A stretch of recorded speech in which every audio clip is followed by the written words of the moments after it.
Wie nimmst du für deine Auswanderung ins Ausland Geld aus Deutschland, Österreich oder der Schweiz mit? Mit dieser interessanten Frage wollen wir uns einmal in diesem Video befassen. So, also Tanja hat uns geschrieben und Tanja fragt sich, wie man eigentlich als Auswanderer einfach Geld mit ins Ausland nimmt. Ich will dir kurz die E-Mail von Tanja hier mal vorstellen. Hallo Team Perspektive Ausland, ich habe mich auf Ihren umfangreichen Websites über Auswanderung und Finanzen informiert. Es gibt auch einen sehr informativen Bereich zur Vox-Serie Goodbye Deutschland. Es wird in diesen Folgen immer wieder nur kurz und knapp erwähnt, dass zum Beispiel Herr X seine Immobilien in Deutschland verkauft hat und die Auswanderung mit diesem Budget startet. Hört sich ganz einfach an, aber wie genau läuft das ab? Nimmt er das Geld und packt es in einen Koffer, steigt in den Flieger und schon startet das neue Leben? Gestern Abend gab es wieder eine Folge von Goodbye Deutschland, in der die Auswanderin Toni in die Türkei ausgewandert ist, um einen Baumarkt zu eröffnen. Auch hier wurde kurz erwähnt, dass sie ihre Immobilien in Deutschland verkauft und bereits ein Haus in der Türkei gekauft hat. Meine Frage, wie bewerkstelligen diese Leute die Mitnahme des Geldes? Überweisung von einem deutschen Konto auf ein ausländisches Konto, was mit hohen Gebühren verbunden ist und zumal alles über 10.000 Euro Kontobewegung in Deutschland kontrolliert wird. Also, wie bekommen die Auswanderer das Geld aus Deutschland? Und jetzt bittet sie uns hier entweder die Frage zu beantworten oder ein Video zu machen. Liebe Tanja, letzteres tun wir genau jetzt. An dieser Stelle auch nochmal an dich eine Aufforderung, wenn du eine interessante Idee hast für ein Video, dann schreib uns bitte auf unserer Webseite perspektiveausland.com. Da findest du in der Fußzeile eine E-Mail-Adresse und auch ein Formular, mit dem du dann ein Thema oder auch einen Gast vorschlagen kannst. Fast alle Videos auf diesem Kanal haben ihren Ursprung in genau solchen Anfragen aus unserer Community und dann natürlich auch aus der Beratungspraxis. Also wenn du eine gute Idee hast, so wie Tanja hier, wenn dich eine Frage brennend interessiert zum Thema Auswandern, Steuern, Finanzen, rechtliche Fragen, dann lass sie uns bitte zukommen. Wir freuen uns sehr darüber. Wir lesen alle eure E-Mails. Wir können leider nicht zu allen Anfragen natürlich ein Video machen, aber wenn es eine so interessante Frage ist wie die von Tanja, dann tun wir das natürlich sehr gerne. Also nochmal perspektiveausland.com, geh in die Fußzeile, schreib uns die E-Mail oder füll das Formular direkt aus und schlag uns ein Thema oder einen Gast vor. Nun aber, Tanja, zu deiner Frage. In der Tat natürlich eine sehr interessante Frage. Wie bekommt man denn nun tatsächlich das Geld ins Ausland? Also da gibt es tatsächlich verschiedene Dinge, die es hier zu beachten gibt. Zunächst mal natürlich, welche Kosten hier durch deine Auswanderung verursacht werden. Wenn du jetzt zum Beispiel im Ausland einen Job annimmst oder vielleicht sogar von deinem Arbeitgeber aus Deutschland ins Ausland versetzt wirst, dann sind die Kosten, die hier auf dich zukommen, natürlich relativ überschaubar. Vielleicht musst du eine Wohnung mieten, vielleicht musst du dort eine Kaution bezahlen oder wie im Falle Dubais zum Beispiel auch 12 Monatsmieten schon im Voraus bezahlen. Aber generell halten sich die Kosten in den meisten Ländern im Rahmen. Das bezahlen dann die meisten Auswanderer vom Ersparten. Oder wenn man jetzt wegen einem Job ins Ausland geht, dann ist es ehrlich gesagt auch nicht unüblich, dass der Arbeitgeber hier einen Teil dazu beiträgt. Gerade wenn man zum Beispiel in einen Ort versetzt wird, wo die Mieten horrend teuer sind, nehmen wir einmal an London als Beispiel, jeder weiß ja, die Mieten sind da sehr teuer, dann bekommt der Auswanderer hier vom Arbeitgeber tatsächlich eine sogenannte Allowance bezahlt, also einen Betrag zusätzlich zu seinem Gehalt, mit dem er dann diese Miete zum Beispiel bezahlen kann. Und das kann je nach Ort ziemlich erheblich sein. Also wir haben zum Beispiel Mandanten, die für große Banken arbeiten, die dann nach London versetzt wurden und dort jeden Monat zusätzlich hier 10.000 Euro Rent Allowance bekommen, nur damit sie hier für die Familie eine angemessene Immobilie in London anmieten können für die Zeit, wo sie da sind. Hier würde man dann tatsächlich einfach eine Auslandsüberweisung von Deutschland zum Beispiel an den ausländischen Vermieter machen. Hier kann man ganz normal von seinem deutschen Konto überweisen. Da entstehen dann natürlich tatsächlich Umrechnungskosten. Das ist ganz klar. Das ist einer der Wege, wo heute noch die Banken Geld verdienen, diese Umrechnungsgebühren, diese Wechselgebühren. Wenn man diese sparen will, kann man Dienstleister wie zum Beispiel Wise verwenden. Wise, das war früher TransferWise. Kann jeder ein Konto eröffnen, ganz, ganz einfach, kannst du auch machen. Geh zu wise.com, kannst du Konto eröffnen, kriegst auch eine Visa-Card direkt. Deren europäische Niederlassung ist in Belgien. Das heißt, du hast dann eine belgische IBAN. Dort kannst du dann zum Beispiel deine Euro hinüberweisen. Du kannst dann zu einem sehr günstigen Kurs letztlich innerhalb von Wise auf dein britisches Wise-Konto zum Beispiel oder dein amerikanisches Wise-Konto. Du hast da mehrere Konten letztlich in der Wise-Oberfläche, die den Eurobetrag umwechseln in US-Dollar oder in Pfund und könntest dann, wenn wir jetzt das Beispiel betrachten, was ich gerade eben genannt habe, also des Mitarbeiters, der nach UK versetzt wird, der kann dann seine Miete von seinem britischen Konto bezahlen, ohne Umrechnungsgebühren und auch, dass hier hohe Überweisungskosten entstehen. Es ist natürlich möglich, auch sehr hohe Beträge ins Ausland zu überweisen. Du weißt vielleicht, dass es eine Meldepflicht gibt im Außenwirtschaftsverkehr in Deutschland, aber wenn das Geld auf dein eigenes Konto fließt, dann gibt es keine solche Meldung zu machen. Andernfalls, wenn du mehr als 50.000 ins Ausland überweist, dann musst du hier eine Meldung machen. Du musst dort anrufen. Das hat jetzt keinen steuerlichen Hintergrund. Hier geht es schlicht und ergreifend um die Geldmenge, die hier überwiesen wird. Deswegen ist auch der Anruf in der Regel sogar anonym. Du sagst einfach, du hast so viel Geld von Deutschland in die Türkei zum Beispiel überwiesen. Das ist die sogenannte AWV-Meldepflicht. Wir haben dazu auch schon Videos gemacht, Außenwirtschaftsverkehr-Meldepflicht. Hier muss man dann bei der Bundesbank anrufen und eine entsprechende Meldung machen, ab 50.000 Euro. Aber wie gesagt, nicht, wenn du auf dein eigenes Konto im Ausland überweist. Bei allen Überweisungen ins Ausland und 10.000 Euro ist hier nicht unbedingt die kritische Grenze, kann es zu Überprüfungen seitens der Bank kommen. Es gibt die sogenannte Travel Rule. Da muss man detailliert letztlich nachweisen können, für was wird dieses Geld überwiesen, wer ist der Zahlungsempfänger, woher habe ich dieses Geld, was ist die sogenannte Herkunft der Mittel, habe ich zum Beispiel ein Haus verkauft, habe ich etwas gespart, habe ich etwas geschenkt bekommen. Das muss also die Bank wissen, auch schon bei geringeren Überweisungen. Aber dann gehen solche Überweisungen relativ problemlos ins Ausland. Vorsicht ist hier geboten bei Überweisungen in Länder, die zum Beispiel auf der schwarzen Liste der EU stehen oder auch auf einer der Listen der FATF, der Financial Action Task Force. Bei der schwarzen und grauen Liste der Financial Action Task Force geht es nicht um Steuern, sondern dort geht es um die Bekämpfung der Geldwäsche und Terrorismusfinanzierung. Wenn also Länder sich hier unzureichend in den Augen der FATF engagieren diesbezüglich, dann erscheinen die auf einer dieser Listen, die meisten auf der grauen, das sind auf der schwarzen Liste nur sehr wenige. Die EU hat eine schwarze und eine graue Liste. Dort geht es dann eher um Steuervermeidung und mangelnde Kooperationsbereitschaft bezüglich der Verfolgung von Steuerhinterziehung. Wenn jetzt ein Land auf einer solchen Liste erscheint und du überweist dorthin Geld, dann verursacht das erhöhte Alarmbereitschaft bei der Bank, sage ich mal. Und da hatten wir tatsächlich auch schon Fälle, wo die Bank dann die Staatsanwaltschaft involviert hat.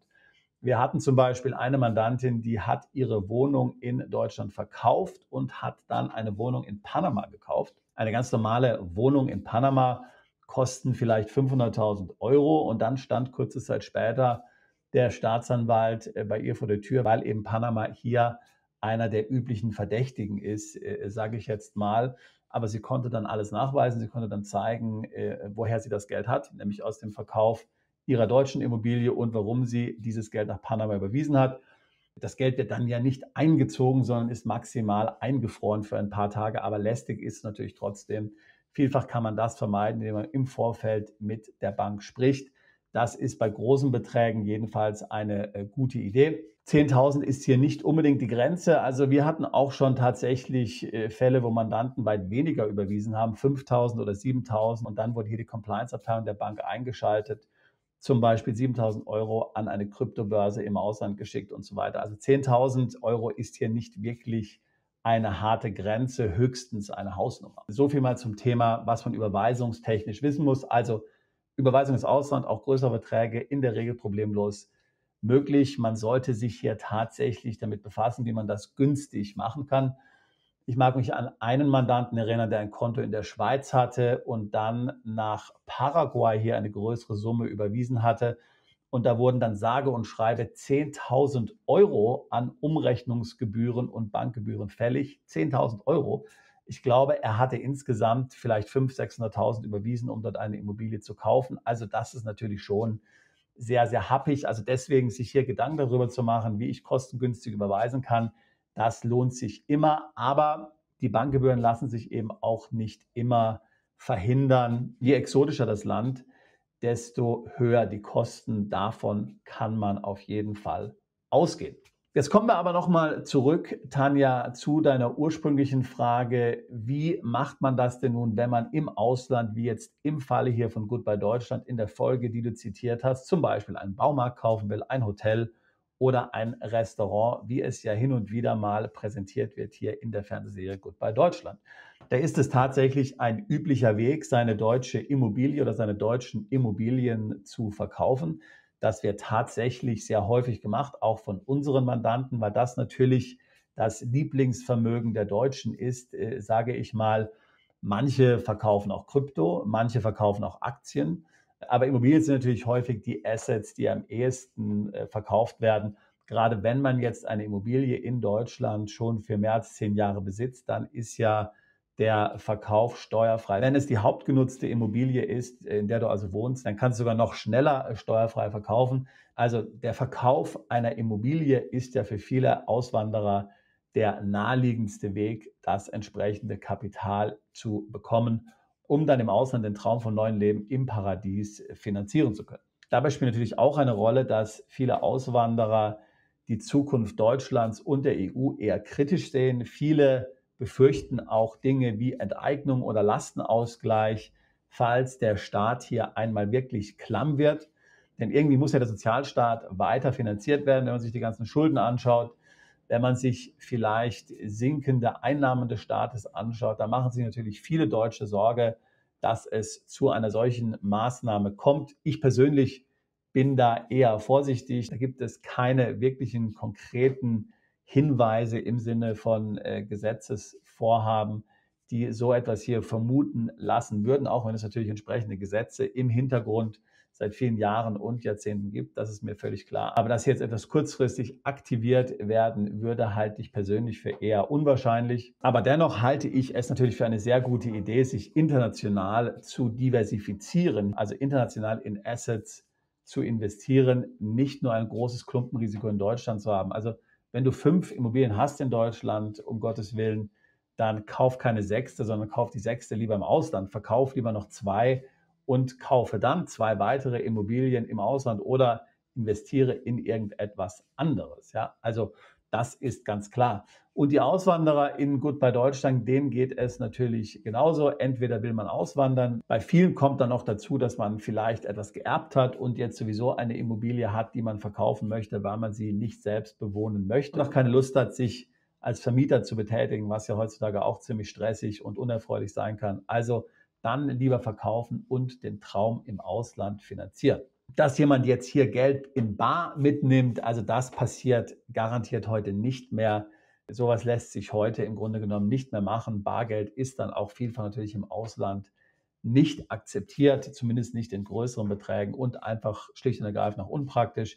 Das heißt, wenn das Haus verkauft ist, dann kann man die Mittel dann ins Ausland überweisen, entweder auf sein eigenes Konto oder eben direkt zum Beispiel an den Verkäufer eines solchen Baumarktes, wie im Falle von Goodbye Deutschland, und dann das entsprechende Investment tätigen. Dass der Staat das alles mitbekommt, da hast du völlig recht. Ich meine, das Deutsche Finanzamt hat ja Zugriff auf alle deutschen Konten. Sie können dort sehr einfach zugreifen, aber das ist ja komplett legal. Das ist nicht verboten. Es gibt in Deutschland keine Kapitalverkehrskontrollen. Es gibt auch keine Wegzugsteuer bei solchen Zahlungen, auch nicht, wenn du auswanderst. Das kannst du problemlos machen, aber es ist natürlich völlig klar, der deutsche Staat hört hier mit, insbesondere bei deutschen Konten. Viele Mandanten eröffnen deswegen natürlich Konten im Ausland. Das ist ganz klar. Steuerliche Vorteile hat es überhaupt nicht. Wenn man da irgendwelche Einnahmen generiert, Zinsen oder sowas, müssen die natürlich auch in Deutschland in der Steuererklärung angegeben werden. Aber wenigstens der Staat hat keinen Zugriff auf diese Konten. Schweiz, Singapur, Liechtenstein sind Beispiele von Konten, die Mandanten regelmäßig eröffnen. Man könnte also natürlich zum Beispiel sagen, wenn man jetzt ein bisschen verschleiern will, wo dieses Investment dann tatsächlich hinfließt, dass du zuerst auf dein Schweizer Konto überweist, erst auf dein Konto in Liechtenstein überweist, dass du dann aus Deutschland wegziehst und danach dann die Überweisung machst, um zum Beispiel dein Investment im Ausland zu tätigen von dem ausländischen Konto. Wenn dir hier die zunehmende Zugriffigkeit des Staates und auch der EU auf die Nerven geht oder dir Sorgen bereitet. So, Tanja, ich hoffe, dass wir deine Fragen beantworten konnten. Also in der Regel sehr einfach, hier Geld ins Ausland zu bringen. Da sind ein paar logistische Themen zu beachten und natürlich auch Compliance-Faktoren, wie zum Beispiel die schwarzen Listen und grauen Listen der EU oder der FATF. Aber in der Regel ist das eigentlich das kleinste Hindernis, wenn du auswandern willst. Die Identifikation des richtigen Investments und auch dessen Absicherung ist dann für viele Mandanten das, was einem größere Kopfzerbrechen verbreitet, auch schon bei Immobilien. Wie kann ich sicherstellen, dass mir die Immobilie wirklich gehört, dass da nicht irgendjemand anders einen Anspruch noch drauf hat? Vielfach sind die Katasterämter nicht so effizient wie in Deutschland, wenn es überhaupt ein Katasteramt gibt, und die Grundbücher sind auch nicht so aufschlussreich. Das heißt, da muss man vielfach dann Zeit investieren, ja auch mit einem ausländischen Anwalt, der dann hier eine gründliche Nachforschung macht, um dann auch sicherzugehen, dass die Immobilie, das Land, das du kaufst, auch wirklich deines ist und nicht in Wirklichkeit noch irgendjemand anders gehört. In diesem Sinne, Tanja, vielen Dank für deine Zuschrift und nochmal an alle, wenn ihr auch interessante Ideen habt, dann lasst es uns wissen. perspektiveausland.com, in der Fußzeile könnt ihr uns eine E-Mail schicken oder ein Formular ausfüllen. Wenn ihr Fragen habt zum Thema Auswandern, wenn es hier steuerliche Gesichtspunkte gibt, die euch komplett verwirren und ihr im Steuerdschungel verstrickt seid, dann würde ich mich freuen, mit euch ein Beratungsgespräch zu führen. Link dazu packe ich hier in die Beschreibung dieses Videos mit hinein. Wir tun seit fast 20 Jahren nichts anderes, als Mandanten genau bei solchen Fragen zu unterstützen. Ich würde mich freuen, auch dich alsbald zu unserer Mandantschaft zählen zu können. Bist du Unternehmer, Freiberufler oder Investor? Zieht es dich schon lange ins Ausland? Mach heute den ersten konkreten Schritt in eine Zukunft mit mehr Geld und mehr Freiheit. Buche ein Beratungsgespräch mit Sebastian und seinen Kollegen. Unsere Kanzlei unterstützt Mandanten wie dich dabei, deine Steuerlast legal zu reduzieren, Vermögen aufzubauen und zu schützen und deine persönliche Freiheit zu maximieren. Profitiere jetzt von unserem Fachwissen und unserem Netzwerk. Gehe zu mandatierung.com und werde Mandant unserer Kanzlei.